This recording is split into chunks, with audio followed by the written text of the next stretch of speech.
ក្តីស្នេហ៍ទ្រង់ហូរពីឋានសួគ៌បំពេញចិត្តខ្ញុំ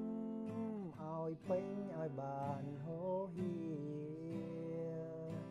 ផុតគ្រារាំងស្ងួនទ្រង់ឆ្លើយពេលកូនស្រែងហៅណែនាំឲ្យរកគោលដៅកូនចង់នៅជាមួយទ្រង់ក្តីស្នេហ៍ទ្រង់ជាធម្មតាជីវិតជាទីពឹងអានទោះវ័យត្រូវសូនងងឹងមិនចេះព្រួលប្រែលងកៃមិនអាចផ្ដល់ទេក្តីស្រឡាញ់ដែលស្ថិតស្ថេរកូនចង់នៅជាមួយទ្រង់ក្តីស្នេហ៍អង្ចាទ្រង់ជាស្ដេចជា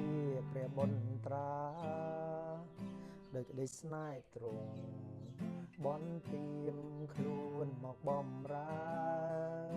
ពីទីពងខ្ពស់លើជើងឆ្កា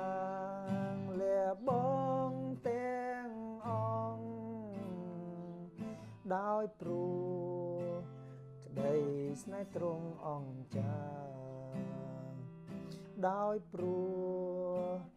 ក្តីស្នេហ៍ទ្រង់អង្គចា